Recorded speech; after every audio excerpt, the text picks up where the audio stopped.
Hertz Global Holdings and Tenneco Inc. with over 42 years of business experience. Mr. Frissora's experience and expertise spans across all levels of managerial and functional roles. He's known especially for consistently generating stakeholder and shareholder value at highly leveraged companies in both private equity and public markets, and successfully leading companies out of bankruptcy.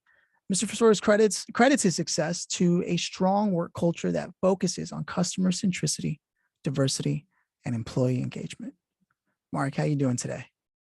I'm doing great, Phillip. How are you? I'm doing good, man. It feels good to sit here and get a chance to look into the mind of someone who's dedicated almost their entire life to business, and that's not always the case. There are people who, step into tech or this or that, but to like business, and I'm going to solve people's problems in operations and managerial, like to have that as a main thing isn't always a thing. It's always like somebody like fell into something and they wanted to do something sexy, and business can be sexy, but also business needs to be done right if it's going to be long-term lasting, or if you're going to turn a company around from where it was going. Right. So I got to ask, it has to make sense. Do you come from a family of entrepreneurs? Oh, not really. No, my father was first generation Italian. My mother was English. They were musicians, struggling musicians that met at the Cincinnati Conservatory of Music. So I'm an only child, and so long story short, family had great work ethic, and I was lucky to have my father as long as I did, and he instilled in me a huge discipline on work and work ethic, and also creativity. Obviously, musicians have a lot of creativity. Mine happened to be in mathematics, so I'm pretty good in math, and musicians are good in math. So I've been able to use a lot of my creativity in some of the marketing roles that I had throughout my career. That's amazing. So at what point in your early life, was it in high school or college or even earlier than high school, that you finally decided, you know what, I'm going to step into the world of business? And maybe you had a lemonade stand, maybe you didn't. What's the word there? Well, honestly, when I went to college, I didn't know what I wanted to do, and I changed my major 3 times. I like to draw as an industrial design for a while. Then I did graphic arts. Then I did communications. Then I did business. So I've got like a dual degree in business and communications, and it was communications for TV and the whole idea of being in public announcer, that kind of stuff. So like I said, it was a weird thing that I ended up at General Electric for my first 10 years because at GE, I went into their management development program. And so I was able to be into marketing and product management roles, which, a little bit more creative side of business. Yeah, that must have been, talk about an education with GE basically through their management development program. Do you attribute that program as a cornerstone of maybe the success that you are today?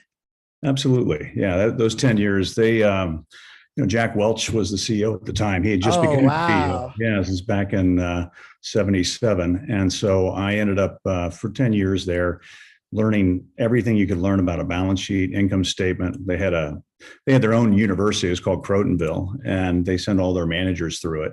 And you get your own MBA there, and it's a really amazing place. And I probably spent, I bet you, 16 weeks up there total over the 10 years, and it was a great education for me. I literally just spoke to somebody yesterday who had entered just as Jack Welch had left GE, and they said the same thing. The kind of energy that was there and what it taught them is responsible for what they are today. And they're in New York now doing successful things. So I'm starting to see a trend here. It really is not just some kind of myth. It really impacts the way people do business these days. So right after GE, what was your decision to break off and do business on your own? Like, what was that thinking like? Well, so after GE, the one of the gentlemen that was one of the general managers at GE Lighting, this is the lighting business group, and it was Magoo, and if you recall, the light, all the advertising they did back then was pretty novel and pretty cool. And so I was in charge of promotion development, got to get involved in all that. So after he left, the general manager, he went to Philips, and Philips had just bought the Westinghouse light bulb brand. And so I got recruited by him to come over and be director of marketing, then director of sales, and then product management. And so for 5 years, I had a blast just growing a brand, right? Growing the Phillips. What they did is they took the Westinghouse brand and they got rid of it and they grew the Phillips brand. It was a new brand in North America. So again, learned a lot. It's a lot smaller company in North America, Phillips is. They're a big company and out of Eindhoven, but yet they were pretty small in lighting. And so I went from a very financially driven, HR, human resource driven company, GE, we had great resources, to a company that had about 1/8 of resources. And at first, when I left, I was thinking, well, oh my God, what did I do? Right? I must have done something really wrong here, because I said I'm going to fail. I've got no one to help me on anything. So it was probably the best career decision I made, because I learned so much. I was forced to learn so much and not be dependent upon different functional areas to do work for me. I had to do it myself. So it was either kind of swim or sink. Yeah. And so, it's interesting that you have this background with these major names in Yeah. marketing and product development. And you look at the world and the landscape today of so many independent, bootstrapped or pre-seed and Series A funding to try to launch products, and it's new and it's sexy. And do you see a major difference in the way they market and develop their products or manage their products, as opposed to the way a major brand like GE and Phillips and Westinghouse, the way they looked at their products and what they were doing? There may be. I mean, I know that, like, for me, anyways, these big companies I worked for, and then ended up leading some of them, I was always looking for a way to be entrepreneurial within the company, right? So at General Electric, I was in charge of all of the, as a product manager for all the lighting products other than like soft white light bulbs. I had inside, I had bug lights, I had decorative lamps, I had a variety of specialty bulbs like night lights. And so the things that I did before I left there was we created a 4-pack of night lights. We repackaged bug lights so they were more clear. So by selling 4 night lights instead of 2 or 1, and the same thing we did for decorative bulbs, we capitalized on a consumer need, that they needed more than just one. And so we started packaging 2s and 4s, and it really helped our volume, obviously. In addition to that, we had a crack up. There was a product that we called Dawn Pink, and it was a pink light bulb, right? And we repackaged it, modernized it, and we called it Enrich. And then I was the product manager for this, so I had to go through with the factories. I mean, they didn't like making new packaging, and you get this resistance in a big company to do anything new, right? So I launched the 4-packs on night lights, the 4-packs on decorative bulbs. I launched a new bug light packaging. I did new Enrich instead of Dawn Pink. But it all worked well, and we had a little team. I had a small team, about 6 of us, and we would just work, with the engineers and the manufacturing guys to get these products through. But it was kind of an exciting experience for me. I had a blast doing that, and then I tried to, once I did that, everywhere I went, I tried to do something new and different, because if you do the same thing over and over again, you get the same result. So obviously, at one of the things at Hertz that I did that was, I think, turned out to be really, really a good thing. No one wanted to sell cars. We would take our cars after we rented them and we turn them into the auction. And we had 3,000 locations in the US. And I said, why aren't we just taking and putting in those 3,000 locations a little used car lot? Why couldn't we start selling these cars? Because, everyone's making a profit on them except for us. And we're buying 1 million cars a year. Why, what the heck is, that all about? So I recruited one guy from a Mercedes-Benz. He's still there, and to start out, essentially a used car business. And now they're in 35 states. They're the 3rd largest seller, I think, of used car in the United States today. It's the most profitable division of Hertz. And it all started from just an idea, that why not do this? And there was a lot of resistance to that. And I was the CEO, so I was lucky enough to be able to put a little bit of my my will behind it, and it got traction. But this guy Jeff, he ended up just having a home run with it, right? So that was going back to 2008 when that was started, and it was a home run for the company. So that's an example of doing something entrepreneurial a little bit by starting a little business within a big business, and having fun with it, right? And we just grew. We ended up having 500 salespeople. We were in something like 35 states, and when I left, so it really grew, and it was really fast. and it was something that the company got very excited about. I think as a CEO, you need things like that, those kind of innovation things that go on within the company in order for the company to get excited about its future. Because if you just try to bang cost out of every single product that you've been making, and if it's a commodity product, that's not exciting. That's not happy times, right? So, one of my biggest things is trying to get the culture of the company I was with to see the vision and then create something that they could say, aha, this is cool. I can see that we're going to do something special here. So, we started to do that at Caesars, actually. At Caesars, always had been just in the US, and we had a London clubs, these London clubs, which were small, and we had this place in South Africa, but it primarily like 90% of everything was in the US. So the brand is so strong. Caesars has like about 16 brands. They've got Harrah's, they've got Paris, they've got Planet Hollywood, they got Flamingo. And so the idea was, let's find out which are these top brands and then start putting them and actually giving developers these brands to develop hotels around the world, even in the US. So we put one in Dubai. It's a Caesars Palace and a Caesars next door to it. It's right on the beach in Dubai. It's an amazing property that was started with a group of us while we were in bankruptcy, and we actually funded this thing to happen, with a developer. They put out most of the capital, and we let them use our name, and we created all of our brand standards. And we did that with Flamingo. We did that with Caesars Palace. We created a couple other brands. And when I left, the management became more U.S. centric. So a lot of those plans survived. We had a beautiful place in Caesars Palace designed in Cabo, right on the marina there, and it would have been amazing. And somehow that deal, I think, got busted. But everyone's got their own strategy, if you will. So, but the strategy that we had at the time was to have global expansion so that people would come to Vegas, which is kind of the center of the universe for gaming and hospitality. And by putting that brand out into the universe in Asia, and Asians are really good gamblers. They love to gamble. And so we didn't have any Macau presence. So the idea was to have properties over in Japan, as well as it could be Shanghai, China, wherever we could. Macau, we were going to bid on the licenses being bidded on right now, because the Chinese government has put it out to bid. So that whole thing was started with the idea of doing something exciting. And we would show to employees, I'd have webcasts every quarter, and I'd show all these development projects around the world, what these resorts look like. And I'd say, you guys could go there. I mean, you can go. And if you want to be in these locations, these are more jobs for you, right? And, we want you to be able to travel the world if you want to as an employee of Caesars Entertainment. So that's just a little example of what we did at Caesars to try to create some excitement. And it didn't cost much money because the developer spent the money. We just lent our name and we created brand standards. So it was a lot of marketing expense costs that deals with marketing people that have to work on this stuff.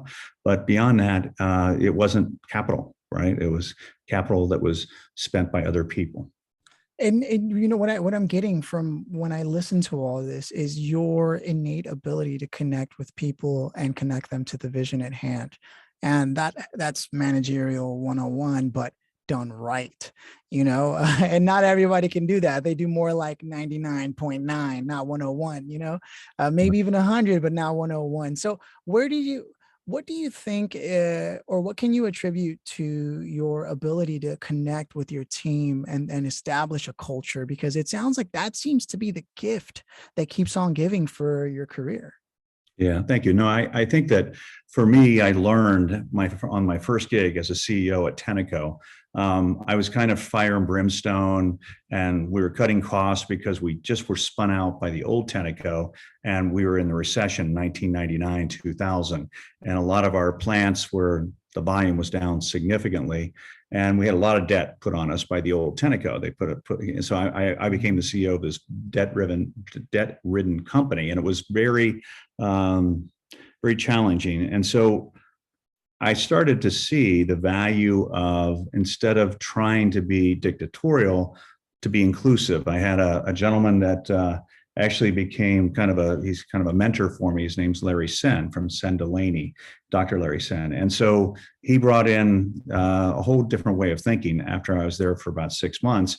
And, it makes a lot of sense. It's if people believe in the vision and they're excited by the vision, they're going to execute. If people hate what you're doing, they feel disconnected from what you and the senior team and the team above them are doing, then they're not going to do their job as well. So it's a real basic premise. People want to be involved. They like to feel connected. And so, you as the CEO need to be connected all the way down in the organization where the work gets done. And congratulate people, celebrate their successes, celebrate how long they've been with the company and what a great job they do. And that positive energy is it's a big shadow that I would cast as a CEO. So that positive energy really goes all the way through the organization. If I walk around and hammer people and complain and just say, you guys are idiots, I can't believe you blew that cost reduction program that we had. If I do that, all I do is I take the barometer of the room way down, right? And, they have a thing called the mood elevator, and you never get below curious. If you get anxious or frustrated or you start accusing people of things, you've lost the meeting.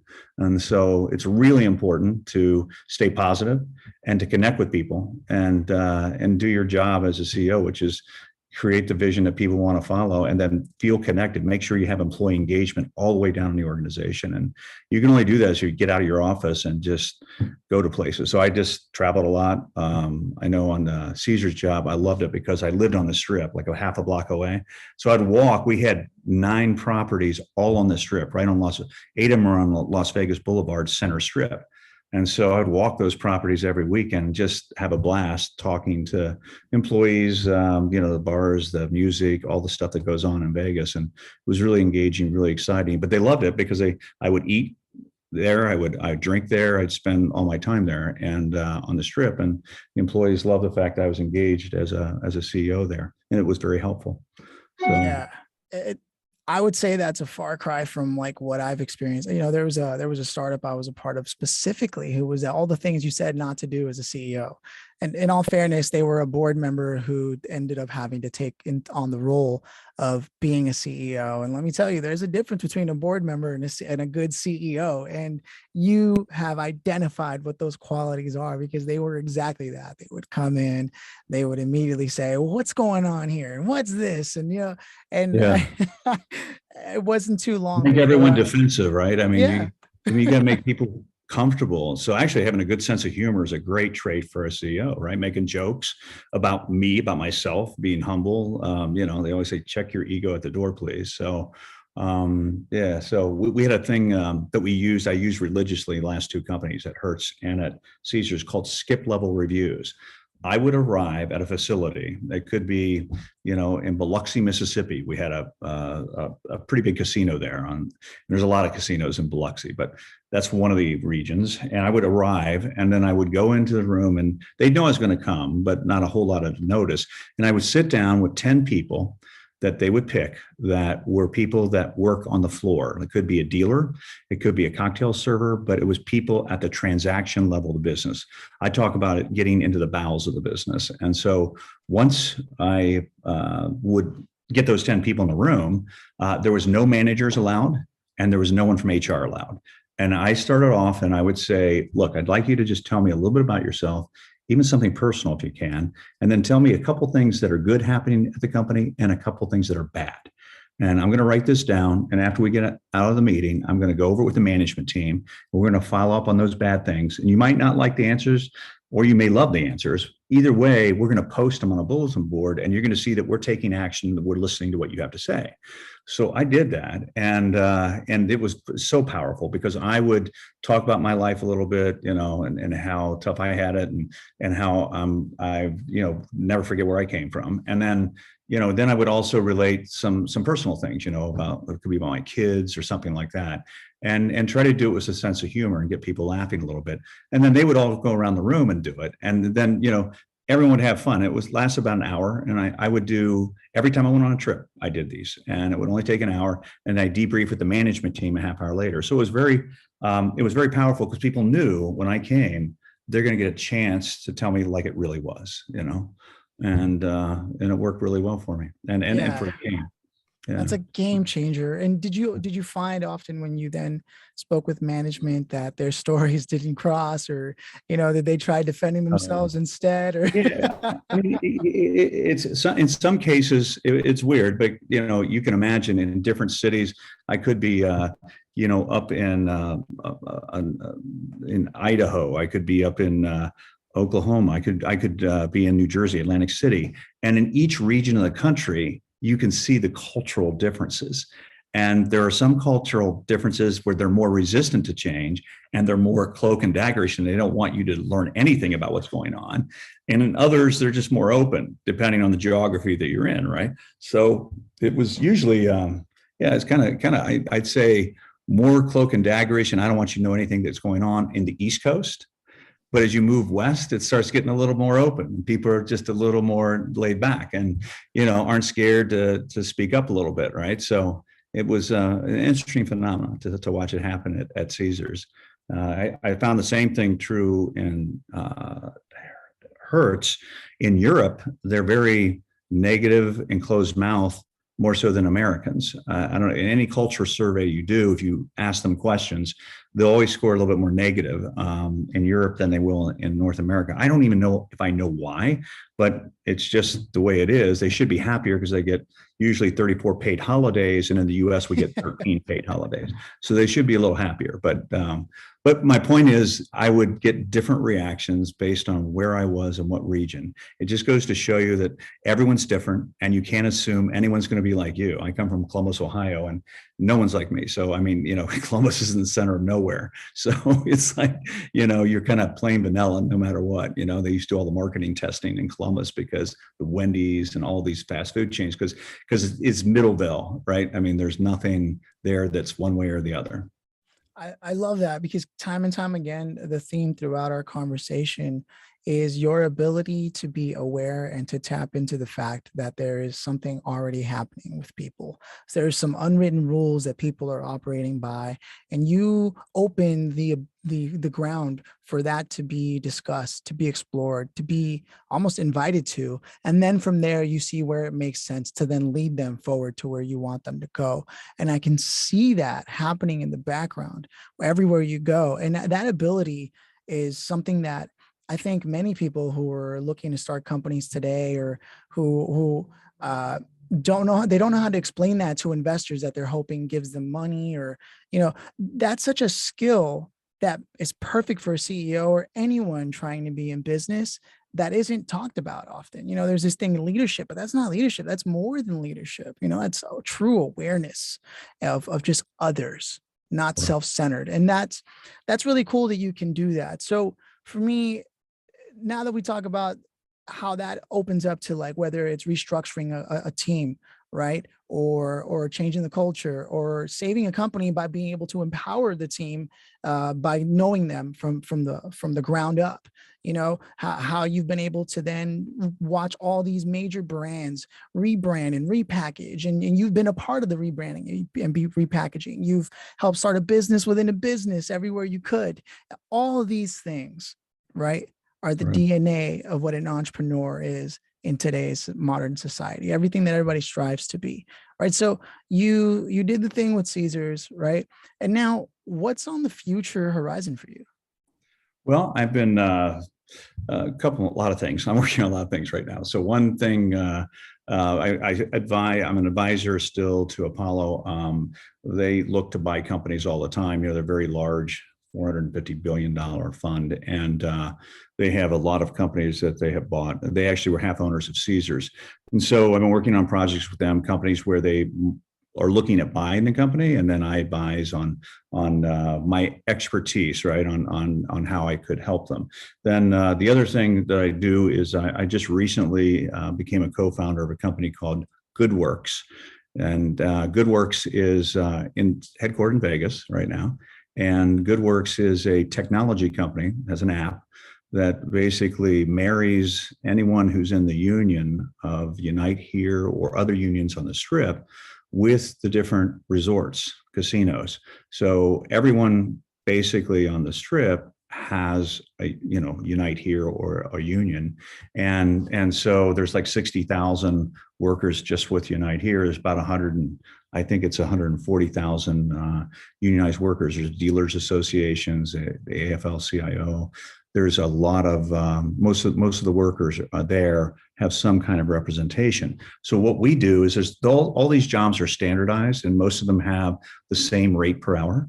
So if you want to work an extra shift, or if you want to try another company out, we allow you to do that with the GoodWorks app. So the app itself, you fill it out, and Unite Here has come out as well as the other unions, and they've endorsed it. And they've sent letters to the casino, and they've said to the casino operators and the resort operators, we want you to endorse this. We want you to work with GoodWorks because this helps us in that we allow our workers to have more overtime if they want, or try different companies out. And it's a benefit that we give to our workers, and we'd like you to participate in it as well. And then you will be able to solve a lot of your labor issues, because right now on the Strip, there's about a 30% attrition rate. They cannot find help.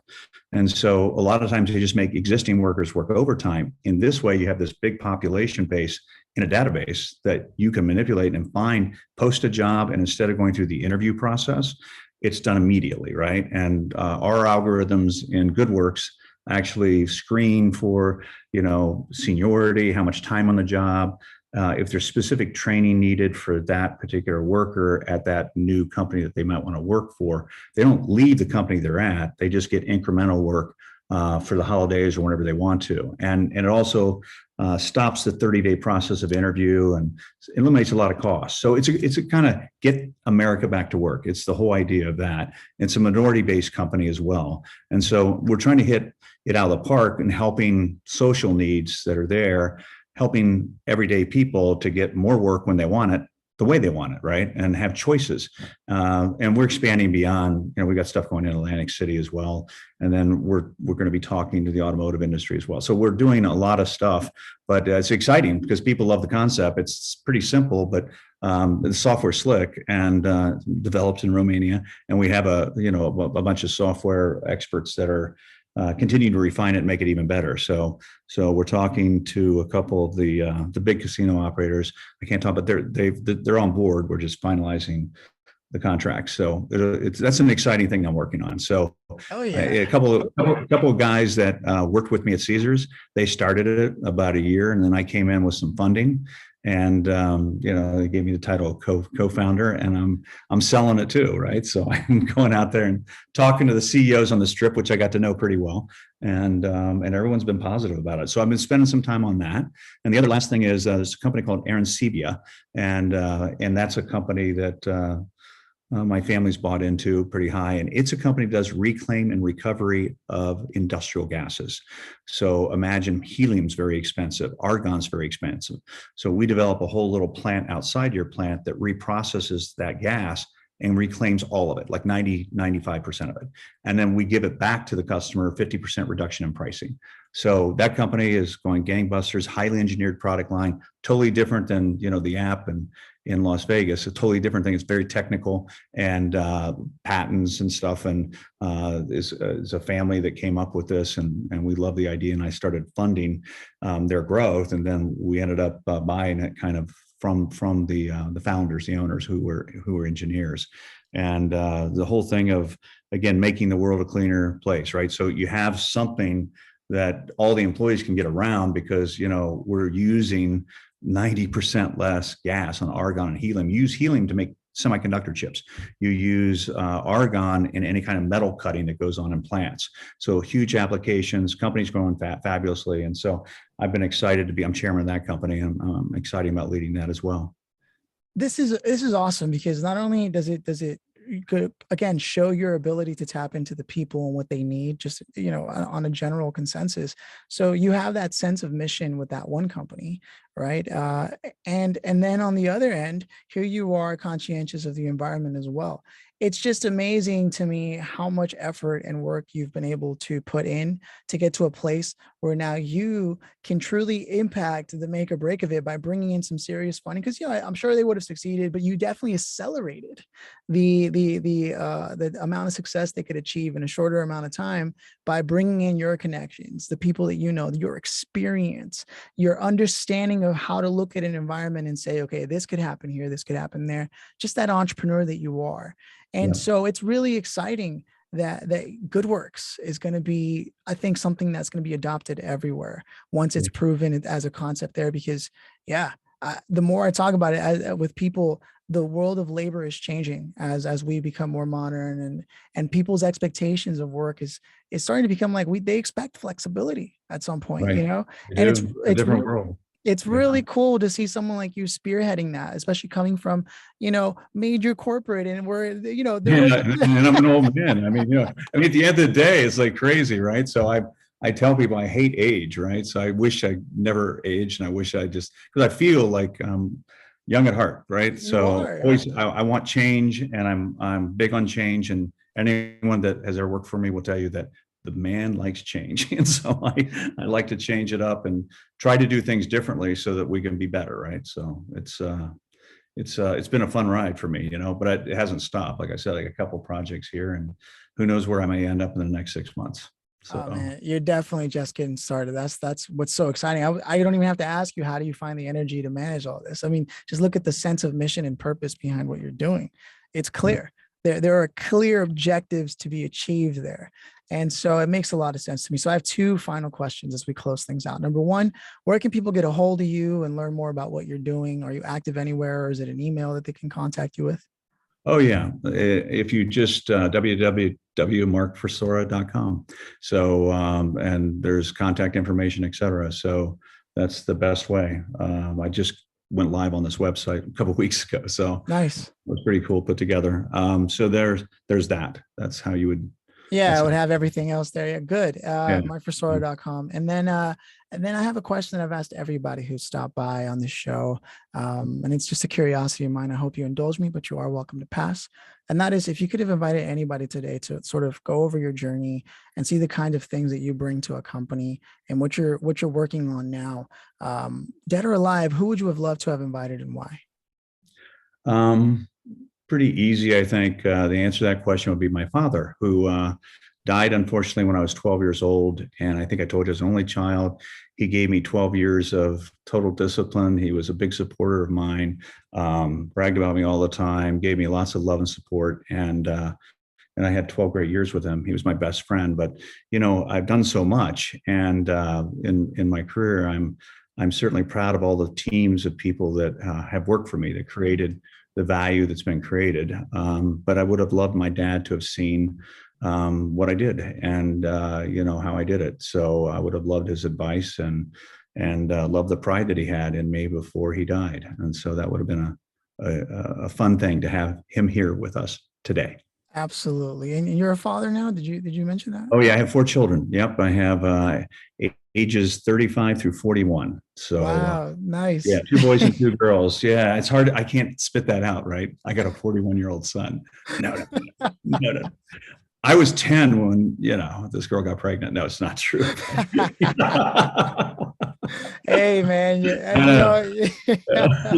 I really think that you're going to be doing great things until the very last moment of life, man. And that's a long way from now, from the looks of it, just based off what I see from you and what you're doing. And I know for a fact, I mean, I'm not going to speak for him, but I could imagine any father would be proud, and I'm sure yours is too. And I know your children are happy to have you here. It's a Uh, blast. Yeah, you know, my 2 sons. I'm in a lot of different businesses, investments with them, so that's been really great. So, oh, that's yeah, awesome. Just yeah, like you would have loved to have been able to do with your own man. exactly. Yeah, Yeah, man. yeah. No, Mark, it's been an absolute pleasure getting to know who you are in a brief way. There's no way you could ever know someone from just one conversation, but I think I learned enough to know that you are responsible for a great impact in society anywhere you go.